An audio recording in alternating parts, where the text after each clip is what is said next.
Okay, I think I did it.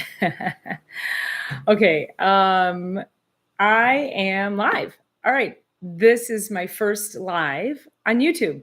So I am a couple things. I just tried to log on and I actually had I was recording a video in Riverside. I still had that app open, and so it was locking out my camera. So I did go live a second ago. I did see Food Forest Permaculture, and thank you for jumping in here so quickly. Hope you come back. But yeah, so it is Sunday. So I'm trying to. Here's what I'm thinking. I'm thinking that I could do a Sunday night Q&A with me. So you have nutrition questions in chiropractic, health, wellness. What is it you want to know? What are your pressing questions that, maybe you can't quite get answers to? Maybe Google and your YouTube search engine isn't quite giving you the information that you need. And you can ask them live right here. I know that, when I jump on to other lives, it's actually really fun to have some really good interaction. So I'm going to hang out here for a few minutes and see who jumps on. And yeah, so it's like I say, it's my first live. So I'm super excited. Listen, I go live on Facebook, Instagram. Haven't been live on TikTok yet, but this is my first time live here. It's a little daunting, just slightly, just trying to get to know the platform and how it works. And then of course, building the audience. So just slowly building my subscriber list, which is it's been great to watch the growth of my YouTube channel. And okay, y'all are gonna probably laugh at me, but back just late September, I had 15 subscribers and I have 119 now. So I'm hoping for 10,000 by the end of the year. That's my goal. And I'm just, staying here and staying consistent and bringing you all just really great content that I feel would be of value for you. And at this point, I can only go by the information that my patients are asking me. So, what are the most pressing questions that my patients ask of me? And then I bring those in video format to you.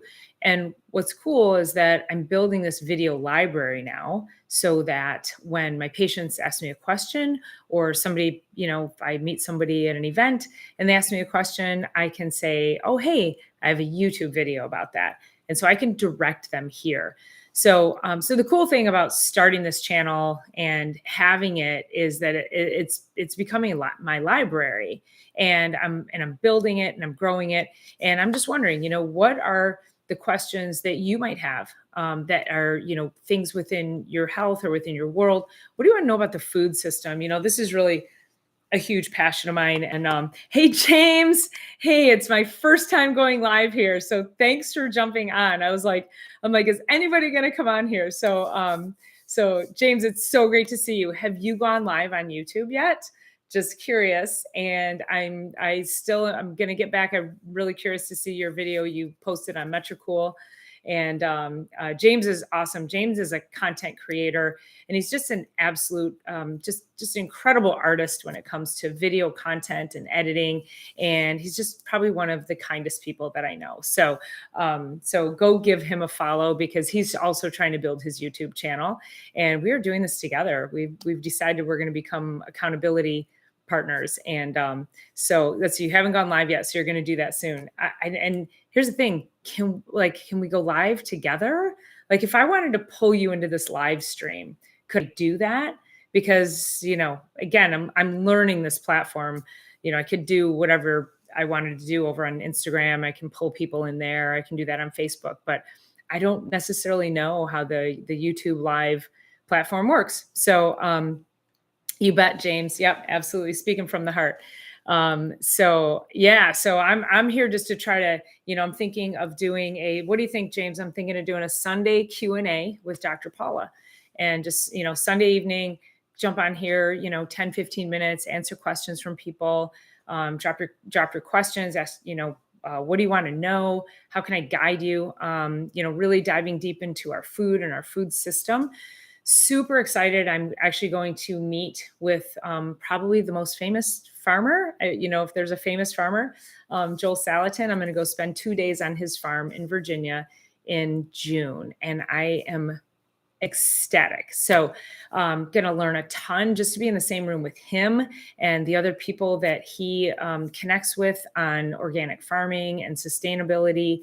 And this is true. When we talk about our environment, this is like the true forging ground for good environmental practices. And factory farming is not necessarily where it's at. We can actually eat animals. We can actually raise animals without destroying our land, and this is what he's teaching. So I'm super excited to go do that and actually bring more information to you guys, my audience, on what are the practices of our food industry. What does that food label really mean? What does when you see a chemical in your food, how did it get there? There's this thing called grass, generally recognized as safe. And did you know that there are chemicals in your food that are considered generally recognized as safe? And the FDA says that it's the company's responsibility to term it grass, to term it generally recognized as safe. So nobody's policing these people. This is like the fox, guarding the hen house. I mean, you've got chemicals in your food and in your food system that you think that the FDA, like we are under this delusion that the FDA is protecting us, but they are not really. They are allowing the companies to just, hey, if it's grass, it's grass. We're just going to declare it safe. So, I could answer any questions I get during the week. Yes, for sure, James. So James says, yes, he likes the idea of me doing a Q&A. So yeah, you guys could drop your questions and we can answer those on Sunday night live. James knows me pretty well. So, I like the idea of being live. I'm not so much a scripted individual. So I like to, you turn the camera on, ask me a question. And I really, like to just speak more organically. And not that I won't be scripted if I had to be, but, I can speak organically and from the heart when it's like this, especially when I feel like we're dealing with, again, our food system, keeping our kids healthy, building a legacy of health. That to me, I'm so passionate about. There's a question a lot of people ask on Facebook. If there was, what was the one thing you could talk about for 1 hour and not have to have a script or not have to, you could just stand up, right? You call me today and you go, hey, I need you to go do this thing in 10 minutes. What would you talk about? And I'd say chiropractic, our food industry, the deception of our food industry, and health and wellness, and how to stay healthy and live a long legacy of health. So, those are my things. I mean, I really want the best for people. I'm seeing, there's so much illness and sickness in this world, and it doesn't have to be. These are our food choices. But then as a consumer, again, this is the deeper dive that says that we think that the FDA is protecting us by not allowing foods into our food system. And what it's really going to whittle down, and I know this is a big ask of a lot of people, is to not we just have to cut out the processed food. If you're eating things from a box, chances are pretty good you're eating genetically modified ingredients that are deemed grass by the company, and they're probably not great for you. And now they're not, they're not going to like kill you in that moment. But the problem with our food system is it's this long term. How does it change genetically what your offspring, or how's that going to change future generations? And you see, there's a lot of studies that show that different chemicals and different ingredients actually will genetically change the offspring of mice. There's been mice studies done on this. And so it's not so much that you're thinking, oh, I eat Doritos and drink Mountain Dew and I'm fine. Okay, that's great. How about your offspring? And then what are you teaching your kids? And then are your kids going to build healthy habits? And, is there, cardiac disease and diabetes in your family? I mean, we don't have to live like this. We don't have to live a life of, it's almost like, living in sickness shackles. And you have the opportunity to change that. And so, that's why I'm here, is to help inspire you to make better decisions, but then to bring to light the things that you think are really good decisions. And in fact, I'll give you an example. I had I can't remember the exact context of the conversation, but I was talking to a patient about sweeteners. like natural sweeteners, like just actual sugars, not artificial sweeteners, because that's a whole nother ball of wax. Which, if you know me, you've heard me say those are completely out. Sucralose, I got a video coming on sucralose and how it affects the gut microbiome, how it damages the brain, how it damages your thyroid, impacts your metabolic system, your metabolism, damages sleep. I mean, sucralose is horrible. It's Splenda, right? If you don't know what sucralose is, it's Splenda. But then somebody said, "Oh, well, you're supposed to." Now, this is just an average person, so no offense to the average person. So hey, Food Forest Permaculture, you came back. That's awesome. Thank you for being here. I was having trouble. I know you go live all the time, but I was having trouble. I had another app open that locked up my camera, so I'm here. So we're talking about health and wellness. I know on your last live, I was on there. We were talking about your dog's health, or your not your dog's health, but your partner's dog's health, and talking about we were talking about giving the dog fish oil because it had skin issues, and and probiotics. I mean, it's the same thing with animals. So it worked out for my life. It sure did. Yeah. So and if you actually inspired me to be here live, so I appreciate you. So anyway, so this patient of mine says something about and again, I don't remember the exact context, but you're going to get a video on this. And she said, "Oh, well, you're supposed to use agave instead." Okay.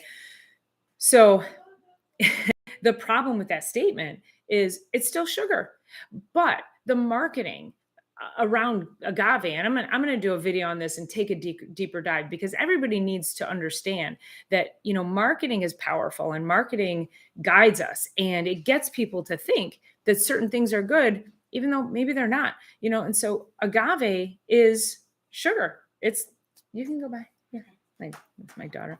um so agave is just sugar, right? So what I'm going to do for you, I'm going to talk about the sources. Like, obviously agave comes from the agave plant, but I'm going to talk to you about like how it's processed, how it's sourced, how it's processed. How does that compare to other sweeteners like honey and maple syrup? And in that video, I'm just going to talk about natural sweeteners, not artificial sweeteners, because again, I can go completely down a rabbit hole, which I will, because you all deserve to know that artificial sweeteners, things like sucralose, Splenda, are in everything. And it doesn't have to be labeled as an artificial sweetener. So there's a lot of deception. And I want you all to, just to be a little bit more mindful of the choices that you're making. When I had another conversation with Food Forest Permaculture, gut biome is everything. 100% it is everything. I was telling a patient, I sound like a broken record, because every time somebody says something, I go, your biome's off. Your biome's off. And this is the answer to everything. So I'm on a mission to fix everybody's gut microbiome. But so we were having this conversation about coffee, because everybody's doing cleanses. And she said, she goes, "Oh, I don't drink coffee." She goes, "I drink a half a Monster every morning, maybe a full one." And I was like, "What?" Like, you're better off drinking a half a cup of coffee.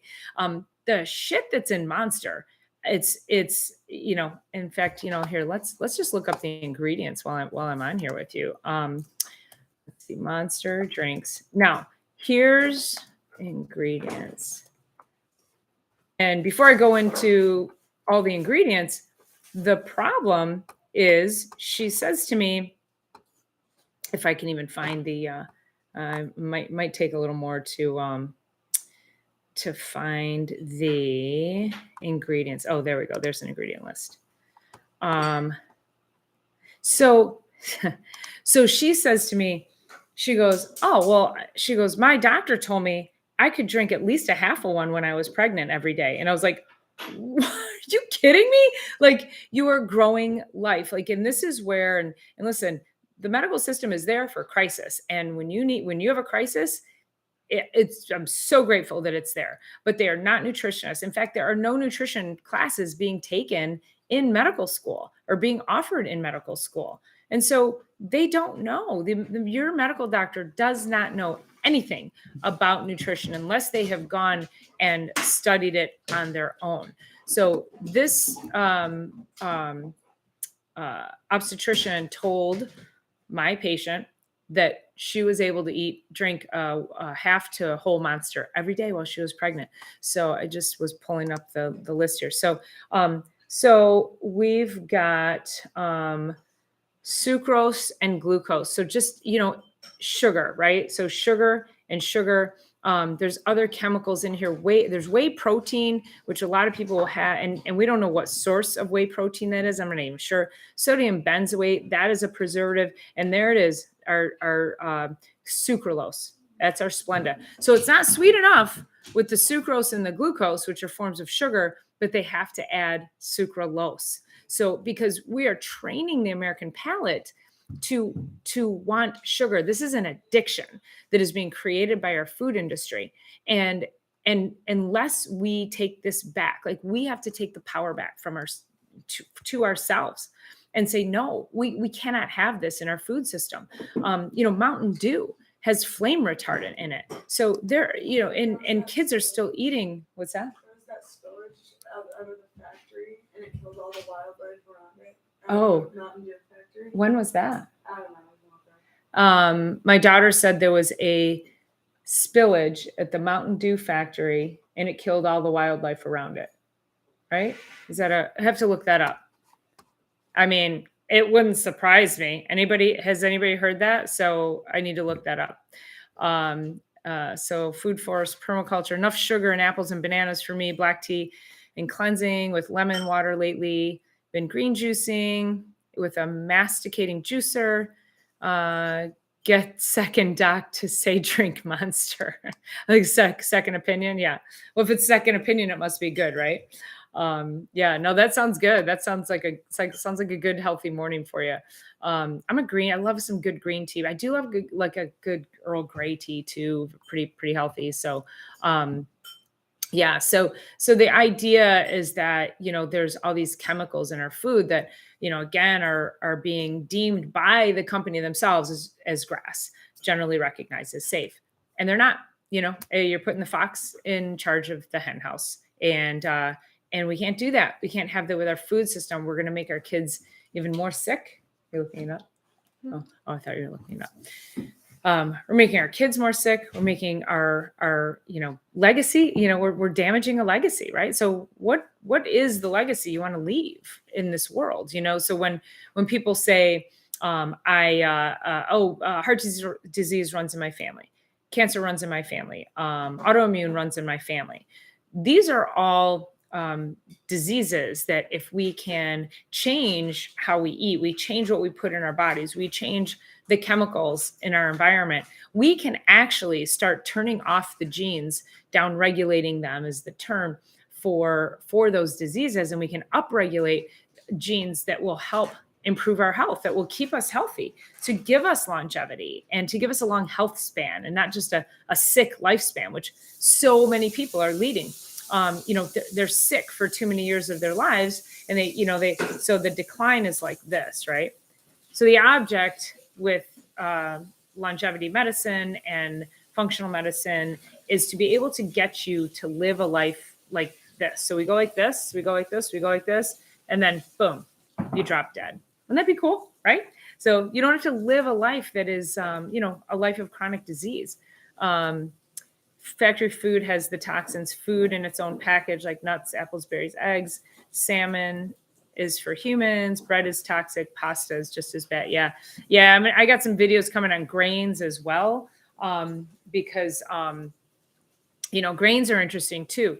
We've got our genetically modified grains, and then, the hybridization of gluten from years back. I mean, we have gluten-free grains, but so many people have sensitivities to all grains. And, why is that?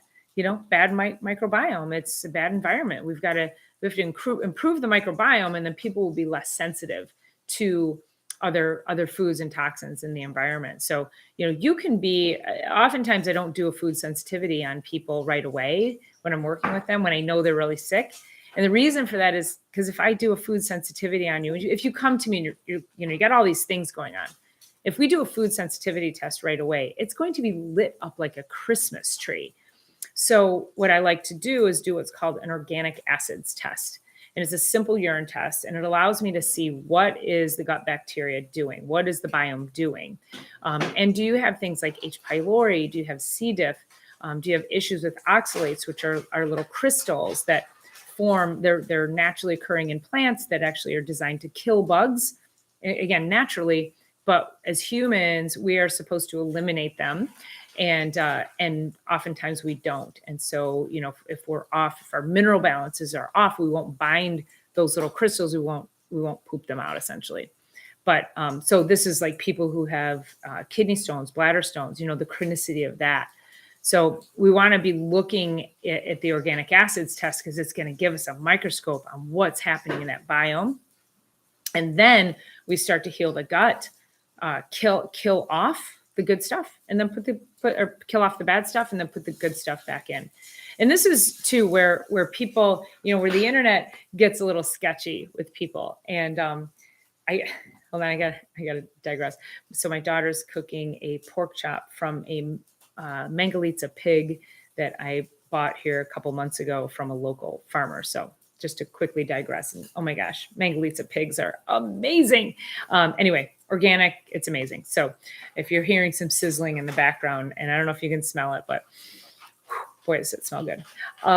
So, where people get confused, especially with the internet, is that, they look up, gut issues. Oh, it could be gluten, could be dairy. And then they'll say, well, I gave up gluten and I gave up dairy. And then the problem though, is that you can't just eliminate those things. You're missing the big picture.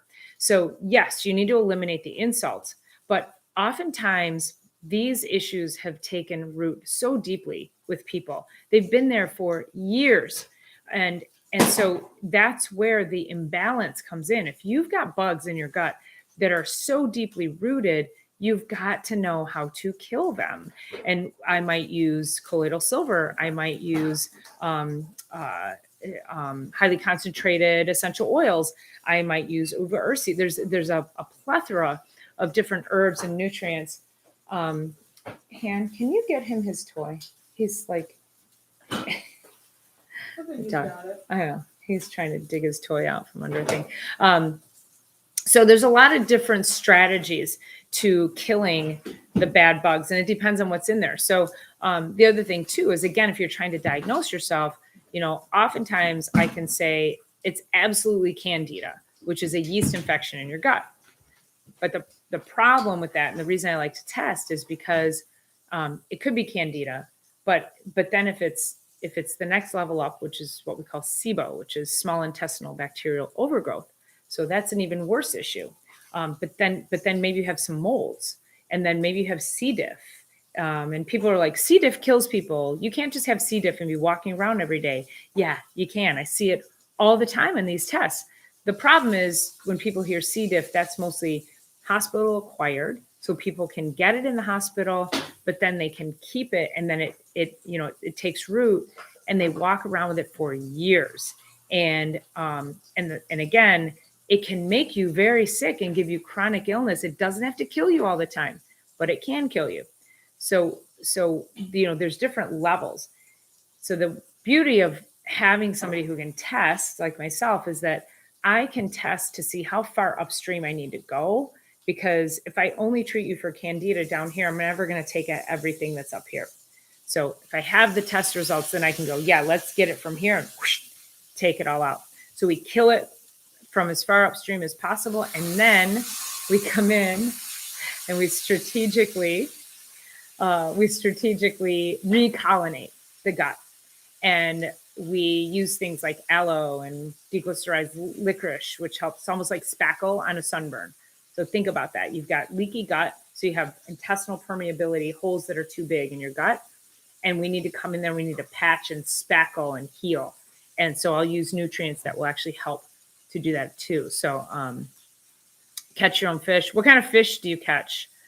Your family's hunters. You only eat the best. Humans need 4,500 types of microbes for the gut, but everyone is down to 1,500. Sugar feeds mold, yeast, and yeah. And that's the problem too with our food system, is that there's 80% of our processed foods have sugar in them, and in some capacity, and even things that are savory to your palate still has sugar. So it's really important to look at those labels and not buy things that have sugar. And you might say, oh, it's just a little bit of sugar.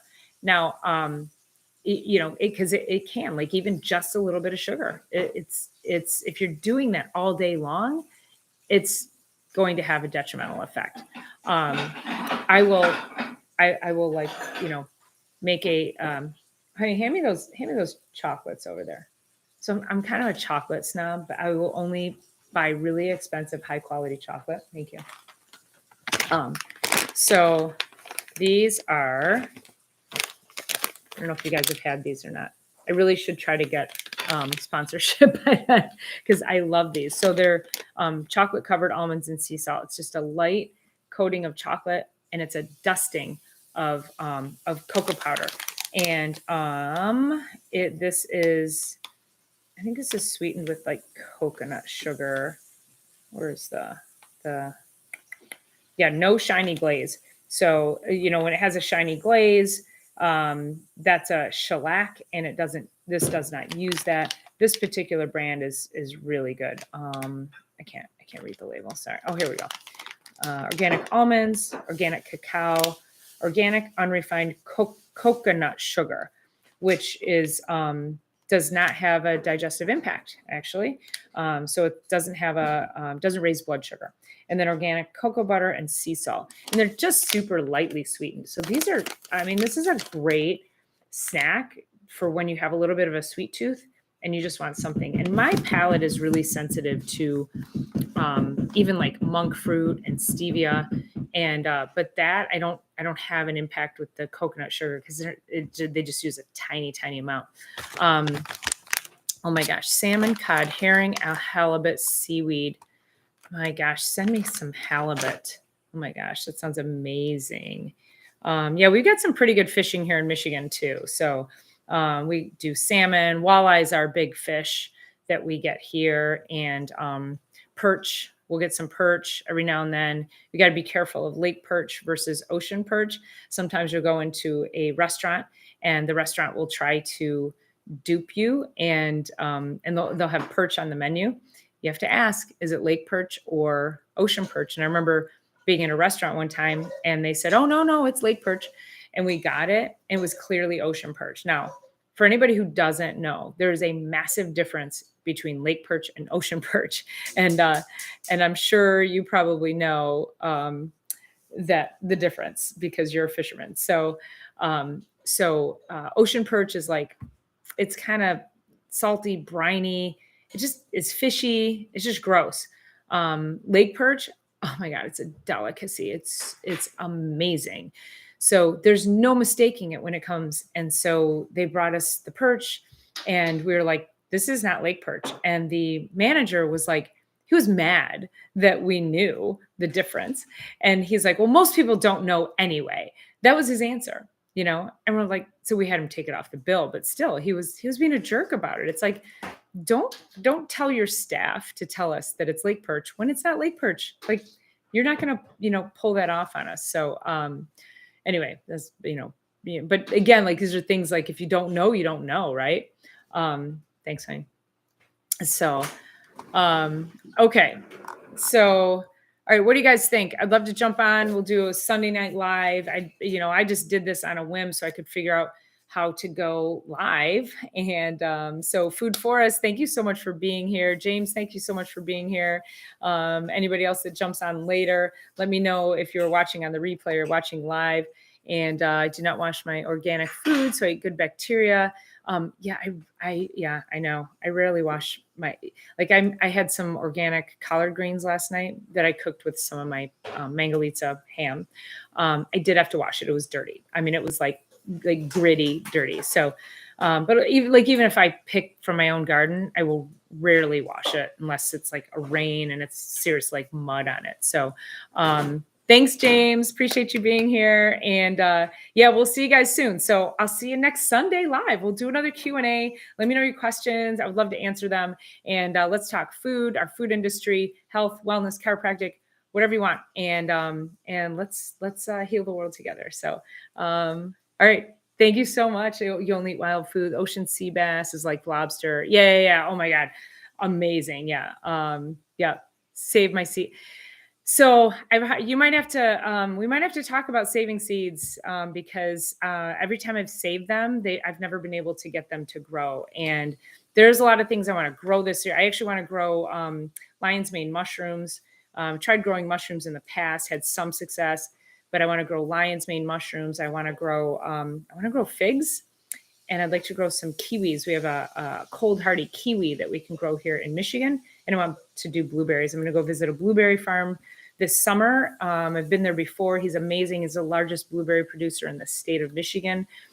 Super cool what he's doing. So I'm thinking if I can get some grafted varieties from him, I could actually grow some good blueberries. So store seeds dried in the freezer. Okay.